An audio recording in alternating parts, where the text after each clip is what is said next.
I watched my husband sign our divorce papers with a smile on his face.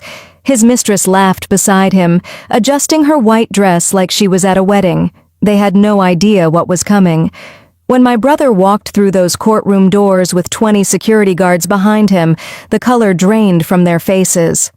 I leaned forward and whispered to Daniel, "I warned you. What happens next will blow your mind. The revenge, the secrets, the complete destruction of everyone who betrayed me. Don't skip a second because this story gets crazier with every minute. Let's begin. My name is Miriam, and 3 years ago, I made a decision that would change everything. I decided to hide who I really was. You see, when my father passed away, he left me something most people only dream about. An $8 billion tech empire. Yes, billion with a B, Hartley Industries. Maybe you've heard of it, maybe you haven't. At 29 years old, I became one of the richest women in the country, and absolutely nobody knew. I had watched my father's life. The fake friends, the gold diggers, the people who smiled to his face while calculating what they could take from him. I saw how lonely he was despite being surrounded by hundreds of people. When he died, I made myself a promise. I would live differently. I would find real love, build a real family, experience real life. Not the fake, polished, transactional existence that comes with being a billionaire. So I did something crazy. I handed over the daily operations to my older brother Adam. He's brilliant, trustworthy, and understood exactly what I wanted. My father's advisor, Mr. Harrison, a man who had been with our family for 30 years, managed the investments and legal matters. They ran everything while I disappeared into normalcy. I rented a small apartment, started shopping at regular stores, and lived like any other young woman trying to figure out her life. That's when I met Daniel. It was at a tiny coffee shop on a rainy Tuesday morning. He was sitting by the window, sketching building designs on napkins, completely absorbed in his work. His coffee had gone cold. There was something beautiful about his focus, his passion. When he looked up and smiled at me, I felt something I'd never felt before. He didn't see dollar signs. He just saw me. We talked for 3 hours that day. He told me about his dreams of becoming a great architect, of designing buildings that would make people feel something. He was a junior architect at a small firm, struggling but hopeful. I told him I was between jobs, figuring things out. It wasn't technically a lie. We started dating, and for the first time in my life, I felt normal. I felt real. A year later, we got married in a simple ceremony at a courthouse. No fancy wedding, no media coverage, just us and a few friends. Daniel had no idea that the woman who promised to love him was worth more than he could ever imagine. And that's exactly how I wanted it. When our daughter Sophie was born 2 years into our marriage, I thought I had finally achieved it. The perfect, normal, happy life. I played my role perfectly. Every morning, I'd wake up early, make breakfast, get Daniel ready for work. I'd spend my days with Sophie, taking her to the park, reading her stories, being a mother. But here's what Daniel didn't know. While Sophie napped, I was making billion-dollar decisions on my laptop. While he thought I was at book club on Thursday evenings, I was attending board meetings through secure video calls. The apartment we lived in? I owned the entire building. His architecture firm that started landing bigger and bigger clients? I was his biggest anonymous client, funneling projects to him through shell companies. I built his success while letting him think he built it himself. Because I loved him.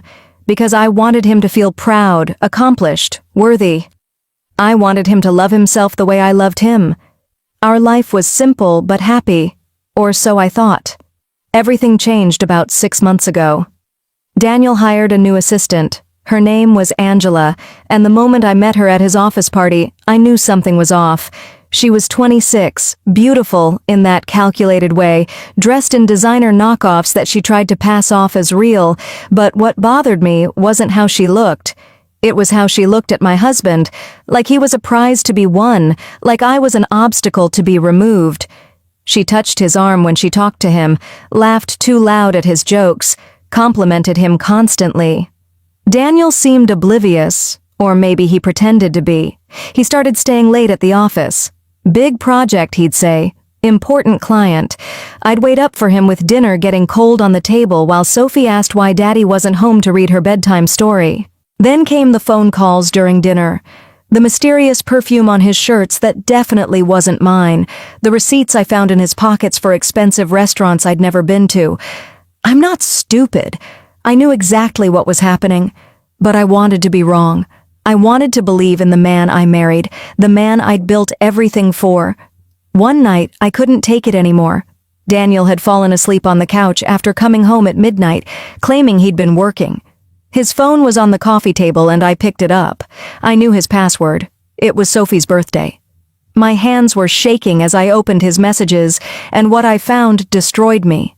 Hundreds of messages with Angela. I love you. Can't wait until we're finally together. She's so boring, you deserve better. Photos of them kissing in his office, in his car, in hotel rooms. Plans to leave me once he figured out the money situation. Angela's message from just 3 days ago said, "Once you dump the housewife, we can finally live our life. I'm tired of hiding." I sat there in the dark, holding his phone, watching my marriage crumble in text message form.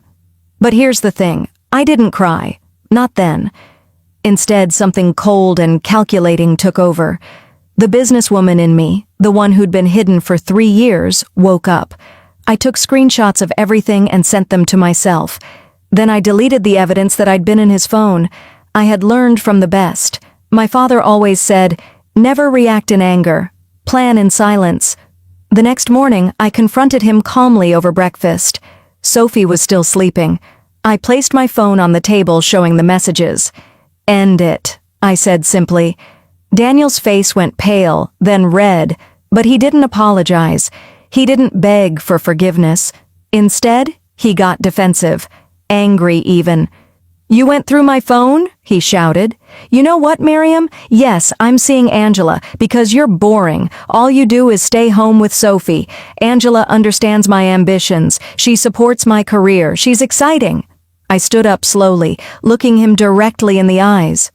"Daniel, I'm going to say this once. End this affair. Come back to your family. This is your only warning. If you don't, things will get very bad for you. I promise you that." He actually laughed in my face. "Or what, you'll leave me? With what money, Miriam? You have nothing. You are nothing without me." Right then, his phone rang. Angela's name flashed on the screen. He answered it right in front of me, right in front of the woman he'd married, the mother of his child. "Don't worry, baby," he said into the phone, staring at me with contempt. "I'm asking for a divorce right now." And he did. Just like that. 3 years of marriage ended over breakfast while our daughter slept in the next room. He said he wanted a divorce, that he'd already contacted a lawyer. "You'll get some child support, that's it. You contributed nothing to this marriage financially. The apartment is in my name. You can't even afford a lawyer. Just make this easy, Miriam." I said nothing. I just nodded. Inside, I was already 10 steps ahead, planning everything. Adam and Mr. Harrison were going to get very busy phone calls later that day. The next 3 months were the hardest of my life. Daniel moved Angela into our apartment before the divorce was even finalized. I had to take Sophie and leave, moving into what Daniel thought was a small rental across town. He didn't know I owned that building too. Every time he picked up Sophie for his weekends, Angela would be there in the car, smiling at me like she'd won some competition. Daniel's lawyer was the aggressive man named Mr. Peterson, who treated me like garbage from day one. Phone calls where he'd say things like, "My client is being very generous, offering you anything at all." Court filings that painted me as an unemployed, uneducated woman who'd been living off Daniel's success. They were building a case to take everything, including my daughter. Finally, the court date arrived. I dressed in a plain gray dress, nothing special, no jewelry except my wedding ring, which I wore for effect. I drove myself to the courthouse in my regular car, while Daniel arrived in a new luxury sedan that I knew he couldn't actually afford. He'd bought it with money from a project that I had funded,